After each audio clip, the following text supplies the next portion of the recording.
Hello hi आदाब और सत श्री अकाल। और एक बार फिर से आ गया हूँ मैं आप लोगों के बीच, आपका हमराज आरजे अभिनव। दोबारा से लेकर आऊँ आप लोगों के पास सीपीआर यानी कि करंट पल्स रेडियो और आज की ताज़ा तरीन खबरें। ये सारी की सारी खबरें हम लोगों के पास आती हैं बीबीसी हिंदी के माध्यम से। हम उनका शुक्रिया अदा करते हैं और उनको धन्यवाद करते हैं। भारत के विदेश मंत्रालय ने समाचार एजेंसी रॉयटर्स की उस रिपोर्ट को खारिज किया जिसमें दावा किया गया था कि भारतीय हथियार यूरोप के रास्ते यूक्रेन गए हैं। 19 सितंबर को प्रकाशित रॉयटर्स की रिपोर्ट में दावा किया गया था भारत के हथियार निर्माताओं की ओर से जो युद्ध सामग्री यूरोप के ग्राहकों को बेचे गए यूक्रेन भेजे गए हैं। इस पर रूस ने विरोध भी किया है। रिपोर्ट में दावा किया गया कि रूस के विरोध के बावजूद भारत ने इस पर कोई रोक नहीं लगाई है। विदेश मंत्रालय के प्रवक्ता रणधीर जायसवाल ने गुरुवार को इस रिपोर्ट पर कहा, हमने रॉयटर्स की रिपोर्ट देखी है। ये रिपोर्ट काल्पनिक और गुमराह करने वाली है। रिपोर्ट में भारत की ओर से नियमों के उल्लंघन की बात की गई है जो कि गलत है। विदेश मंत्रालय के बयान के मुताबिक सैन्य और अन्य इस्तेमाल वाली चीज़ों के निर्यात पर अंतर्राष्ट्रीय कानूनों को मानने के मामले में भारत का ट्रैक रिकॉर्ड बेदाग रहा है।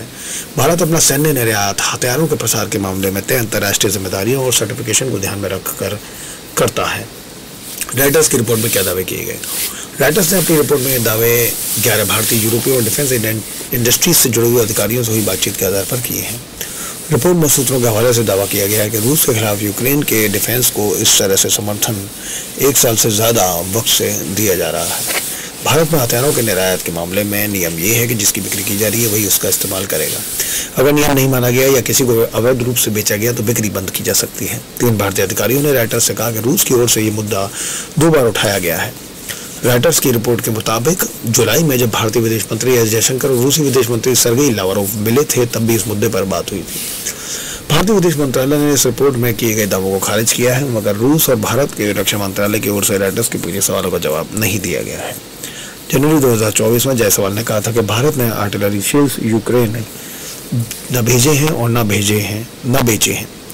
वरिष्ठ पत्रकार स्वाश्री हैदर ने रॉयटर्स की रिपोर्ट को लेकर सोशल मीडिया पर लिखा, अगर यूरोप के रास्ते भारतीय हथियारों को यूक्रेन पहुंचने की बात सही है तो नियमों का उल्लंघन किए जाने का भारत को विरोध करना चाहिए और समझौता खत्म कर देना चाहिए। हथियारों की आपूर्ति और भारत के रक्षा मंत्री राजनाथ सिंह ने अगस्त में कहा था भारत का रक्षा निर्यात बीते वित्तीय वर्ष में $2.5 अरब पार कर गया है। भारत इसे 2029 तक $6 अरब के पार ले जाना चाहता है। भारत के हथियार जरूरतों को रूस पूरा करता रहा है। रॉयटर्स की रिपोर्ट में कहा गया है कि रूस भारत के हथियार आयात में 60% से ज्यादा की हिस्सेदारी रखता है। Stockholm International Peace Research Institute के मुताबिक 2017 से 2022 के बीच भारतीय रक्षा आयात में रूस की हिस्सेदारी 62% से गिरकर 45% हो गई थी। इसी साल इंस्टीट्यूट की रिपोर्ट में कहा गया था कि हथियार आयात करने के मामले में भारत दुनिया का टॉप देश है। भारत का आयात 4.7% बढ़ा है। भारतीय वायुसेना रूसी सुखोई Su-30 MKI, MiG-29 और MiG-21 लड़ाकू विमानों पर निर्भर है। इसके अलावा IL-76 और एंटोनोव AN-32 ट्रांसपोर्ट विमान, Mi-35 और Mi-17 V5 हेलीकॉप्टर है और S-400 वायु रक्षा प्रणाली भी रूसी है। भारत की सेना रूसी T-72 और T-90 युद्धक टैंकों का इस्तेमाल करती है। नौसेना का INS विक्रमादित्य विमान वाहक पोत पहले एडमिरल गोर्शकोव था। हालांकि बीते सालों में केंद्र सरकार दूसरे देशों पर अपनी हथियारों की निर्भरता कम करने की बात कहती रही है। इजरायल हमास युद्ध और भारत। अक्टूबर 2023 में गजा पर सैन्य कार्रवाई शुरू करने के बाद इजरायल को युद्ध सामग्री की जरूरत थी। अंग्रेजी अखबार द हिंदू की एक रिपोर्ट में डिफेंस से जुड़े सूत्रों के हवाले से कहा गया, भारत ने तब नीतिगत फैसला करते हुए इजरायल को युद्ध सामग्री की सप्लाई नहीं की थी। दोनों पक्षों में से किसी को शेयर्स की सप्लाई न करते हुए भारत तटस्थ बना रहा। डिफेंस सेक्टर से जुड़े सूत्र ने द हिंदू से कहा था कि इजरायल को 155 mm और 105 mm आर्टिलरी शेल्स की जरूरत थी, मगर हमने फैसला किया कि सप्लाई नहीं करेंगे। इजरायल ने खुद जिस सप्लाई का वादा किया था अब वो खुद उसे इस्तेमाल कर रहे हैं। भारत से बाहर जो हथियार भेजे जाते हैं उनकी संख्या काफ़ी कम है।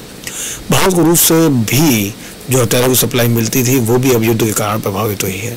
यूक्रेन रूस युद्ध में अमेरिका समेत पश्चिमी देश यूक्रेन की सैन्य मदद कर रहे हैं। वहीं इजरायल हमास युद्ध में भी अमेरिका इजरायल की तरफ है। भारत, रूस और यूरोप। यूक्रेन पर रूस के जंग से शुरू होने के बाद पश्चिमी देशों ने रूस पर कई प्रतिबंध लगाए थे, मगर इन प्रतिबंधों के बावजूद भारत ने रूस से तेल खरीदना जारी रखा था। भारत को इससे फायदा भी हुआ। तब यूरोपीय देश रूसी तेल को भारत के जरिए ले रहे थे और भारत बड़ा सप्लायर देश बनकर उभरा था। रूस का कच्चा तेल सीधे यूरोप तक न पहुंचने की वजह से वहां की तेल रिफाइनिंग कंपनियों के सामने उत्पादन की समस्या पैदा हो गई थी, लेकिन भारत की प्राइवेट सेक्टर की रिफाइनरियों ने इसे यूरोप के सप्लाई गैप को भरने के अवसर के तौर पर देखा। अप्रैल 2022 से लेकर जनवरी 2023 भारत से यूरोप को निर्यात किए जाने वाला रिफाइंड पेट्रोलियम का निर्यात बढ़कर 1.16 करोड़ टन तक पहुंच गया था। इस वजह से भारत से जिन 20 क्षेत्रों को रिफाइंड पेट्रोल प्रोडक्ट का आयात होता है उसमें यूरोपीय यूनियन शीर्ष पर पहुंच गया था। रूस यूक्रेन युद्ध से पहले तक भारत के आयात बास्केट में रूसी तेल की हिस्सेदारी सिर्फ 1% थी, मगर फरवरी 2023 में ये हिस्सेदारी बढ़कर 35% पर पहुंच गई थी। रूसी तेल के यूरोप पहुंचने पर तब यूरोपीय कमीशन ने कहा था कि यूरोपीय बाजारों में बड़ी मात्रा में रूसी तेल से बने पेट्रोलियम उत्पाद पहुंचने और यूरोपीय संघ से निपटने के तरीकों पर विचार कर रहा है। भारत और हथियारों के मामले में आत्मनिर्भरता। भारत के रक्षा मंत्रालय के मुताबिक भारत से 84 देशों में डिफेंस निर्यात होता है। इन देशों में यूक्रेन का नाम भी शामिल है। भारत रक्षा क्षेत्र की जिन सामग्रियों की आपूर्ति करता है उनमें बुलेट प्रूफ जैकेट और हेलमेट जैसी चीजें भी शामिल हैं। भारत को यूक्रेन जो चीजें सीधे भेजता है उनमें फायर आर्म कंपोनेंट है। दिसंबर 2023 में रक्षा मंत्रालय की एक रिलीज के मुताबिक भारतीय सेना की जरूरतों की सामग्री की आत्मनिर्भरता बढ़ाने के मामले में भारत इलेक्ट्रॉनिक्स लिमिटेड से 10 साल का समझौता हुआ है। करीब 5300 करोड़ के समझौते के तहत कंपनी को भारतीय सेना के लिए इलेक्ट्रॉनिक फ्यूज बनाने का काम सौंपा गया था। इकोनॉमिक टाइम्स की मई 2024 की एक रिपोर्ट में कहा गया था कि बीते सालों में रक्षा क्षेत्र से जुड़ी ऐसी कई चीजें नहीं हैं जिन्हें देश में बनाना शुरू किया गया था। उनके आयात पर प्रतिबंध लगाने की तैयारी शुरू की गई थी। डिफेंस प्रोडक्शन के मामले में नए लाइसेंस जारी किए गए हैं। जुलाई 2024 में रक्षा मंत्रालय ने बताया था बीते 3 सालों में 12,300 चीजों का देश में ही निर्माण हुआ है। डिपार्टमेंट ऑफ डिफेंस प्रोडक्शन ने घरेलू कंपनियों से 346 चीजें बनवाने की दिशा में कदम बढ़ाया था। रक्षा मंत्रालय की ओर से करीब 7,500 करोड़ रुपए के ऑर्डर घरेलू कंपनियों को दिए गए थे। ये सारी की सारी जानकारियां आप ले रहे हैं CPR यानी करंट पल्स रेडियो में। बने रहिए हम लोगों के साथ 90.4 मेगाहर्ट्ज कम्युनिटी रेडियो ज्ञानवाणी पर। Thank you so much.